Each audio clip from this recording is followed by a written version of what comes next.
अभी ये मिसाइलें और ये हथियार यूक्रेन को पश्चिमी देशों से मिल रहे हैं। वो जमीन पर चाहे अकेला लड़ता हुआ दिखाई दे रहा है, लेकिन उसे ऐसी मदद अगर जारी रही तो पुतिन को यह युद्ध बहुत महंगा पड़ सकता है।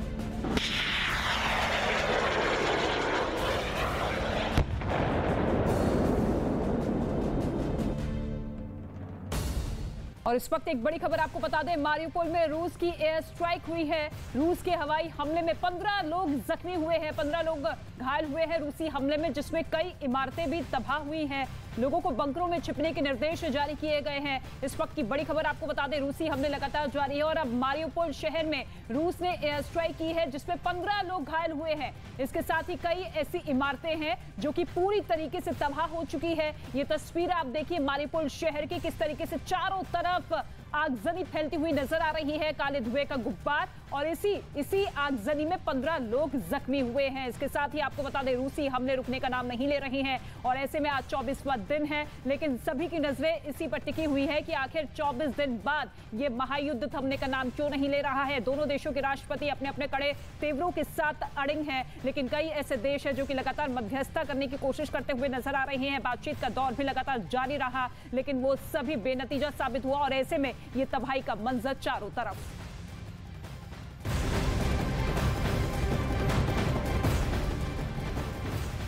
एक और बड़ी खबर आपको बता दें, बड़ी खबर, रूस और यूक्रेन युद्ध का आज 24वां दिन है। अमेरिका समेत यूरोप के कई देश हथियार भेजकर यूक्रेन की मदद कर रहे हैं। इस बीच रूस ने धमकी दी है कि जो भी यूक्रेन को S-300 डिफेंस सिस्टम देगा वो नतीजे भुगतने को भी तैयार रहे। S-300 सिस्टम अगर दिए गए यूक्रेन को तो उसको लेकर रूस फिर कड़ा रुख अख्तियार करेगा। ये सख्त चेतावनी पुतिन देते हुए नजर आ रही हैं, क्योंकि कई ऐसे देश हैं जो कि सीधे तौर पर हथियारों की मदद पहुंचाते हुए यूक्रेन को नजर आ रहे हैं। यूरोप के कई देश जो कि खोलकर अब सीधे तौर पर यूक्रेन की मदद के लिए सामने आ चुके हैं, जिसको सीधे तौर पर पुतिन अब चेताते हुए नजर आ रहे हैं।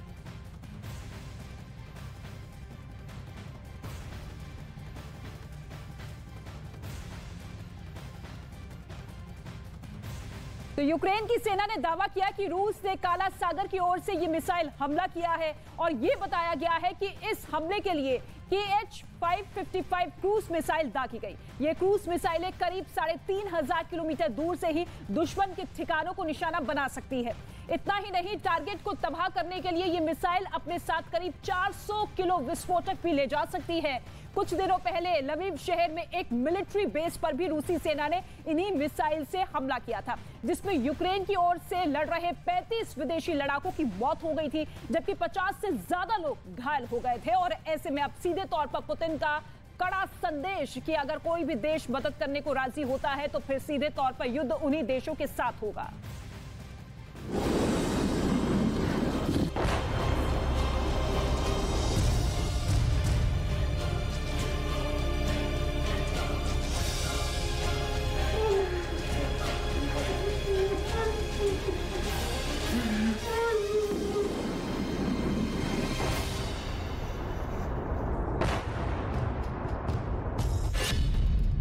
यूक्रेन पर लगातार बम और मिसाइल हमलों के बाद भी युद्ध फंसा हुआ है।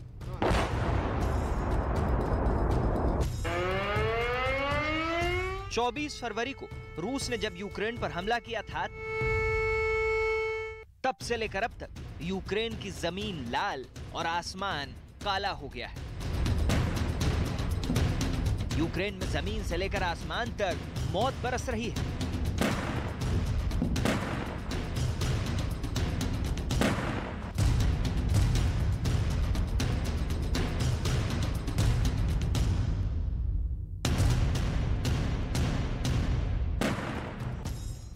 रूसी सेना और यूक्रेन की फौज के बीच कीव पर कब्जे की जंग तेज होती जा रही है, लेकिन रूसी सेना सिर्फ कीव को ही निशाना नहीं बना रही, बल्कि रूस अब यूक्रेन के कई शहरों को निशाना बना रहा है।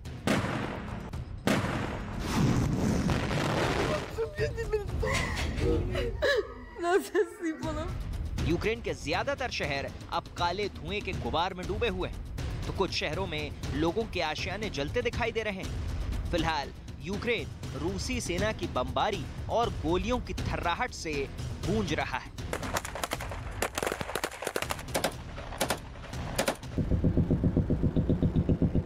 रूस यूक्रेन युद्ध रुकने के बजाय और भीषण होता जा रहा है। रूसी सेना लगातार यूक्रेन के अहम शहरों को निशाना बनाकर उन पर हमले कर रही है। कीव पर कब्जे की जंग जारी है, तो यूक्रेन के दूसरे सबसे बड़े शहर खार्किव में भी भयंकर युद्ध चल रहा है, जो रूस की सीमा से बिल्कुल सटा हुआ इलाका है। आखिर क्या वजह है कि रूस कीव के किले को ढहाने से पहले खार्किव को खंडहर कर देना चाहता है? क्योंकि जब दुनिया कीव पर नजर टिकाए रही, रूस ने खार्किव पर गोले बरसाने शुरू कर दिए।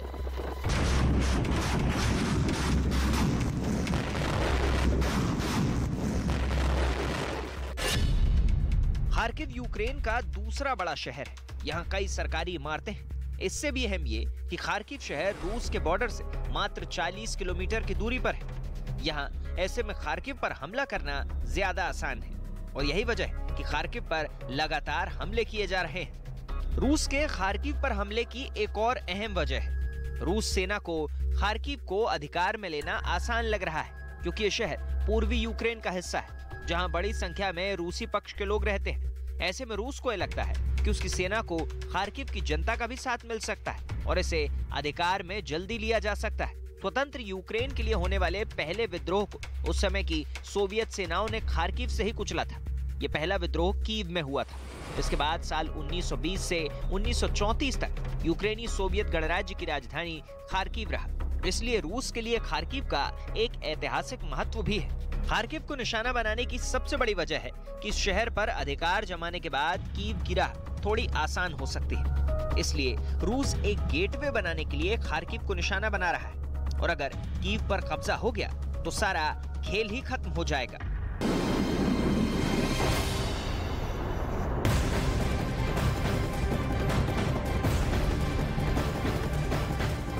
इस वक्त एक बड़ी खबर आपको बता दें, रूसी हमले से यूक्रेन का खार्किव शहर पूरी तरह से खंडर में तब्दील हो गया है। रिहायशी इमारतों पर बमबारी के चलते तमाम घर तबाह हो गए हैं। इनके मलबे में लोगों को रेस्क्यू करके निकाला जा रहा है। रेस्क्यू का एक नया वीडियो सामने आया है, जिसमें इमारत में दबे लोगों को निकाला जा रहा है। सेना ने मलबे के नीचे दबे एक शख्स को सकुशल निकाला है। ये तस्वीर आप देखिए, रेस्क्यू ऑपरेशन लगातार वहां की सेना करती हुई नजर आ रही है।